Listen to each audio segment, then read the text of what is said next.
Assalamualaikum warahmatullahi wabarakatuh. Bagaimana kabarnya semuanya anak-anak?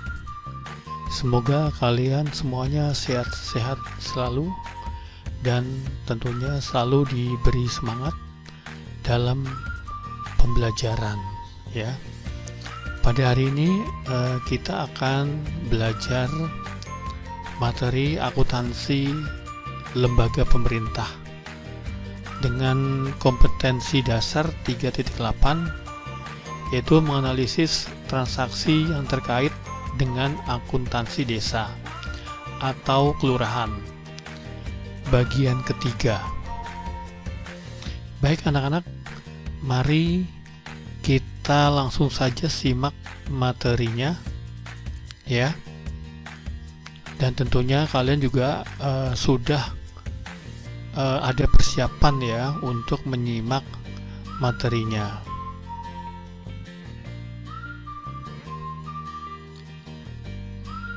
Penyusunan laporan keuangan desa ya. Jadi penyusunan laporan keuangan desa ini adalah membuat laporan keuangan, yaitu yang merupakan tahap akhir dari siklus akuntansi, di mana data laporan keuangan itu diambil dari seluruh proses yang dilakukan sampai dengan dibuatnya neraca lajur ya.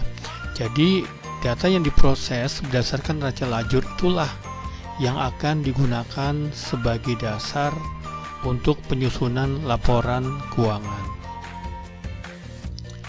Penyusunan laporan keuangan ya, itu ada dua ya. Yang pertama itu laporan pertanggungjawaban realisasi APB desa ya.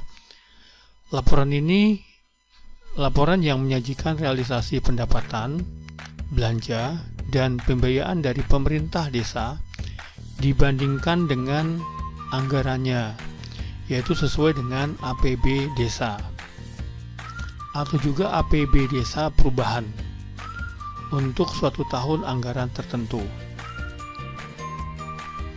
Yang berikutnya, yang B, laporan kekayaan milik desa. Laporan ini menyajikan kekayaan milik desa yang pada dasarnya merupakan selisih antara aset yang dimiliki desa dengan jumlah kewajiban desa sampai dengan tanggal 31 Desember dalam suatu tahun.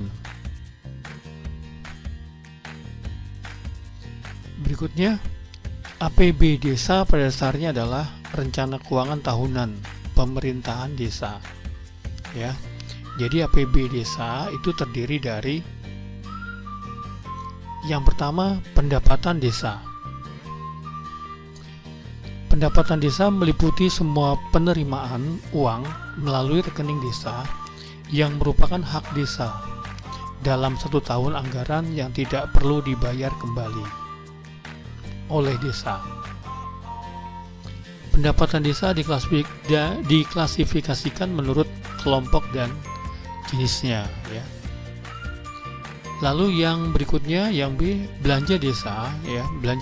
Belanja desa itu meliputi semua pengeluaran dari rekening desa yang merupakan kewajiban desa dalam satu tahun anggaran yang tidak akan diperoleh pembayarannya kembali oleh desa. Dan belanja desa dipergunakan dalam rangka mendanai penyelenggaraan kewenangan desa dan tentunya diklasifikasikan menurut kelompok, kegiatan, dan jenisnya. Dan yang terakhir, pembiayaan desa. Pembiayaan desa ini meliputi semua penerimaan yang perlu dibayar kembali dan atau pengeluaran yang akan diterima kembali, baik pada tahun anggaran yang bersangkutan maupun pada tahun-tahun anggaran berikutnya. Pembiayaan desa terdiri atas penerimaan pembiayaan dan pengeluaran pembiayaan yang diklasifikasikan menurut kelompok dan jenisnya. Berikutnya yang terakhir, pihak-pihak manakah yang membutuhkan tentang informasi laporan akuntansi ya. Jadi pihak-pihak yang membutuhkan laporan keuangan ya atau laporan akuntansi pemerintah desa itu diantaranya adalah yang pertama pihak internal ya. Pihak internal adalah pihak yang berada di dalam struktur organisasi desa, yaitu kepala desa, sekretaris desa, bendahara, dan kepala urusan atau kepala seksi. Yang berikutnya adalah Badan Permusyawaratan Desa atau yang disingkat dengan BPD, yaitu yang mempunyai tugas untuk melakukan pengawasan terhadap pelaksanaan anggaran pendapatan belanja desa atau APB desa. Yang berikutnya pemerintah.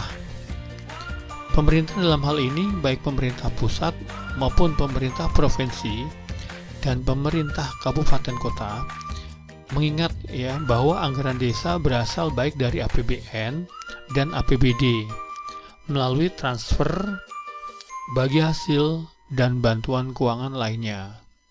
Ya. Lalu yang terakhir adalah pihak-pihak lainnya. Yang dimaksud dengan pihak-pihak lainnya adalah yaitu selain pihak-pihak yang telah disebutkan ya sebelumnya ya. Jadi diantaranya adalah lembaga swadaya desa ya, RT RW dan lain sebagainya. Demikian anak-anak materi pada hari ini. Mudah-mudahan materinya bisa kalian terima dan dapat disimak dengan baik ya.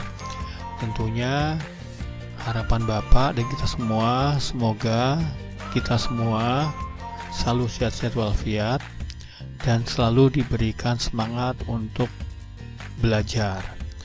Terima kasih Bapak akhiri. Wassalamualaikum warahmatullahi wabarakatuh.